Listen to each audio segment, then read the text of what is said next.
आप कैसे निकले, कैसे वहां से इंडिया से? सबसे पहले हमने यूएई का वीज़ा लिया। वीज़ा लेने के बाद हम अबू धाबी पहुंचे।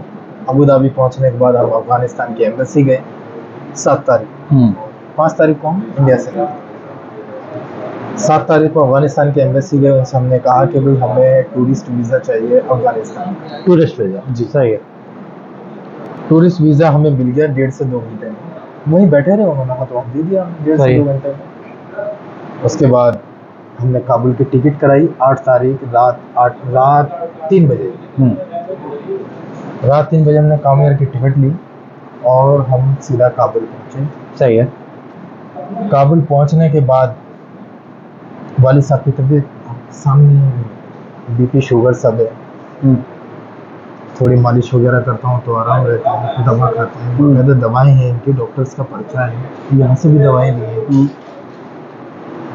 2 दिन बाद हम बाहर निकले। मतलब एक दिन तो आराम करा, फिर अगले दिन बाहर निकले, थोड़ा घूमा, जायजा लिया, इधर उधर गए। उसके बाद हमने धीरे धीरे लोगों से पूछा कि भैया पाकिस्तान का वीज़ा कहाँ से मिल सकता है, तो कोई ऑप्शन नहीं था काबुल में। काबुल। हमने बताया कि हम हिंदुस्तान में ऐसे परेशान हाल में हैं और हम यहाँ से जाना चाहते, हम पाकिस्तान जाना चाहते। तो उन्होंने कहा कि भाई देख लें, ट्राई कर लें। फिर हम वहाँ से, एक साहब ने कहा कि आप कंधार चले जाएं। हम कंधार गए बाई फ्लाइट। कंधार पहुँचने के बाद फिर थोड़ा आराम दिया जिस्म को, मालिश की, तबीयत ठीक की, थोड़ा घूमे चारों तरफ। फिर लोगों से हमने अपना यही बयान दिया, हम जाना चाहते हैं, हालात ठीक नहीं है हिंदुस्तान के। उसके बाद हम कंधार से, हमें एक साहब ने कहा कि आप इस्तांबुल तक चले जाएं। इस्तांबुल तक? जी। फिर हम इस्तांबुल तक गए। इस्तांबुल तक में हम एक रात रुके, सामान रखा, वालिद साहब को थोड़ा सा जान डाली, लोगों से आस पास में बात भी की जो आते जाते रहते हैं, जो सामान वगैरह, एजेंट वगैरह, लोगों से बात की, लोगों को बताया। तो एक एजेंट ने कहा कि मैं आपका काम कर दूँ, आपको उधर कर दूँगा। हमने कहा आप कर दें, जो पैसा बनता है ले लीजिए। उन्होंने पैसे लिए और उन्होंने हमें पार करा दिया। कैसे पार कराया? बिल्कुल वैसे, वालिद साहब को और हमारे सामान को एक जो उनके पास ट्रॉली होती है उसमें रखा, लेते चले गए। और वो अपना जो भी उन्होंने अपना पिन कोड में जो भी है, वल्लाहु आलम, ना हमारे पास पासपोर्ट, ना वीज़ा, ना शनाख्ती कार्ड। पासपोर्ट हमारा जो वो थे उन्होंने ले लिया था, जो एजेंट पार करा रहा। पार हो गए। दिल में यही था कि अगर अफगानिस्तान वाले पकड़ेंगे तो तब भी यही प्रॉब्लम बतानी है, और अगर पाकिस्तान वाले पकड़ेंगे तो तब भी हमको यही बतानी है। तो हमें किसी ने रोका नहीं, कुछ नहीं हुआ, हम उधर निकल गए। कार में बैठे, कोयटा पहुंचे। कार कैसे मिली? कौन सा बॉर्डर था ये? चमन बॉर्डर? चमन। सही है। बाहर कारें वगैरह काफी खड़ी हुई थी। उन्होंने हमें कार में बिठाया और हमें ले गए कोयटा। कितने पैसे लिए? 10,000 चमन बॉर्डर से यहाँ तक जी। और एजेंट ने कितने लिए? 30,000 इंडियन 30,000 रुपए? नहीं, ये पाकिस्तानी। पाकिस्तानी 30,000 रुपए? तो तुम लोग पाकिस्तानी करेंसी लेके मूव कर रहे थे? नहीं, वो हमने वहां से चेंज करा लिया था ना। कहाँ से? बॉर्डर के आसपास ही वहाँ पे चेंज होता है। अच्छा सही। वो काफी वो बैठे हुए बहुत है, बेपनाते हैं, लोगों से हमने चेंज कराया इंडियन करेंसी। फिर आप कोयटा आ गए? कोयटा आ गए। उसी कार वाले से हमने कहा कि जी हमें कराची जाना है, हमें कराची की जहाँ बस मिले वहाँ उतार दें। कराची की बस काफ़ी थी। हमने कहा कि भाई हमारे पास ना वीज़ा है, ना पासपोर्ट है, ना शनाख्ती कार्ड है, तो बस वाले को आप बता दें, वो हमें टिकट दे दे, हम चले जाएंगे। कार वाले ने जा करके अपने पख्तू में क्या बात की है, अल्लाह आलम, हमें नहीं पता, हमें तो पख्तू समझ में भी नहीं आती। उसके बाद उन्होंने हमें आकर के कहा कि आप नहीं जा सकते विदाउट शनाख्ती कार्ड या बिना पासपोर्ट। सख्तियाँ हैं, ये है वो है, जो भी उन्होंने कहा मैंने मान लिया। हमने कैसे जा सकते हैं, उनका प्राइवेट आपको कार करनी होगी, वो आपको छोड़ देगी। तो हमने कहा आप छोड़ दें, उन्होंने कहा मैं छोड़ दूंगा। तो उन्होंने रात भर गाड़ी चलाई और उन्होंने हमें कराची छोड़ा। ये आप लोग किस वक्त कोयटा पहुंचे थे? टाइम क्या हो रहा था? 11 बजे के आसपास। रात को? कोयटा कोयटा तो हम पहुंचे थे शाम में असर के वक्त। अच्छा। जी। और उसके बाद आप वहाँ से हम को चले, निकले, रात को निकले तो कराची तक पहुँच गए। वहाँ कहाँ उतारा उसने कराची में? ये हब था कोई जहाँ पे अच्छा। ऑटो वगैरह मिल जाते हैं कराची आने के। हाँ। तो फिर हम कराची में दाखिल हुए, थोड़ा इधर उधर घूमे। पैदल आए कराची? नहीं, ऑटो हब से कैसे आए? ऑटो ऑटो जो चलता है रिक्शा? ना, रिक्शा।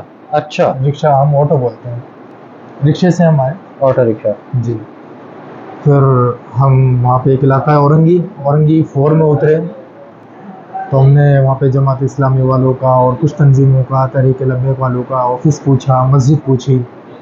कोई कह रहा उधर चले जाओ, कोई कह रहा उधर चले ये जाओ, सब कोई कह रहा कैसे उधर पता था कि यहाँ तहरीक लब्बैक है, जमात इस्लामी है? और इन्हीं का क्यों पूछा? एमकेएम का भी पूछ सकते थे, मशहूर तो एमकेएम है। नहीं, असल में वाली साहब तो जर्नलिस्ट है ना। अच्छा, इस वाली वजह साहब से। ने पूछा। सही सही सही। फिर मेरे पास तो सामान था, 2 अटैची, एक वो बैग में, तो जिम्मेदारी ये थी मेरे ऊपर कि भाई सामान आपको रखना और आपको चलना है। फिर जब देखा कि यार मस्जिद में इधर से उधर जाना, बहुत सामान भी काफ़ी और पैसे भी बहुत लग रहे हैं, थोड़ी थोड़ी दूर के 500-500 रुपये ले रहे हैं। वाली साहब ने कहा सीधा चलते हैं हम कमिश्नर के पास, आईजी ऑफिस। हम क्या करें, बिस्मिल्लाह। तो जब हम वहाँ पहुँचे तो फिर हमने उनको सामान रखा और अपना सरेंडर किया। कहाँ पे? आईजी ऑफिस पे। IG office? आईजी ऑफिस में तो तुम एंटर ही नहीं हो सकते, तुम कहीं और गए। रिसेप्शन पे।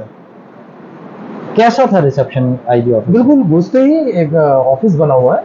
हाँ वहाँ पुलिस वाले खड़े थे। हाँ। उनसे हमने पूछा, आईजी का ऑफिस है, बाकायदा लिखा हुआ आईजी ऑफिस सिंध कराची बाहर लिखा हुआ। और हम बाकायदा, वाली साहब ने बात की है, मैं तो बाहर सामान के साथ खड़ा हुआ था।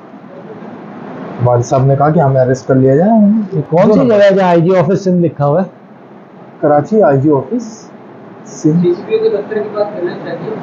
वाला फिर ये सबसे बड़ा कमिश्नर है। किस तरह की इमारत है वो जहाँ आप गए थे? काफी बड़ी इमारत है। किस रंग की है ये? ये याद है? जी जी, वो इस तरीके का कलर है शायद उसका, शीशे वगैरह, पत्थर वगैरह। अच्छा, आईजी ऑफिस की इमारत का कलर ये नहीं है। बहरहाल आप जहाँ गए थे वो इलाका कौन सा था? देखिए, इलाका असल में हम एक ही बार गए तो तो कौन लेके गया था आपको वहाँ? ऑटो वाले को हमने कहा था। हमने पुलिस वाले से ही एड्रेस पूछा था कि हमें कमिश्नर ऑफिस जाना है, जो यहाँ का सबसे बड़ा कमिश्नर। हाँ हाँ। तो फिर हम वहाँ पहुँचे। वाली साहब को याद है ना, मैं थोड़ा जहन से निकल रहा है। इसको क्लोज कर दो थोड़ा सा। फिर उसके बाद हाँ। उनको वाली साहब ने बताया, ये मेरा बेटा है, ये हमारा सामान है और हम अफगानिस्तान के रास्ते 2 नंबर आए।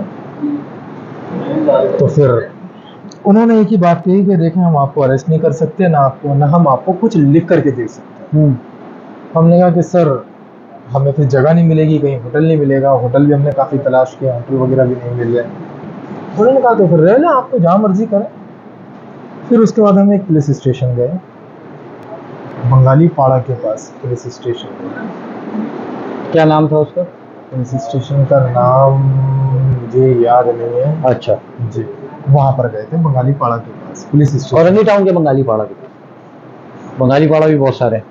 आप औरंगी टाउन में थे ना? वो जो जहाज वहाज आते हैं ना पानी के, उसके जो पानी के शिप होते हैं बड़े बड़े। हाँ जी, उन्हीं का वो था, उसके पास था। हाँ, उसी के अच्छा, पास सही था। सही सही। बहुत बदबू भी थी वहाँ पे मछली। मच्छर कॉलोनी के पास हो गए। सही है, ठीक है।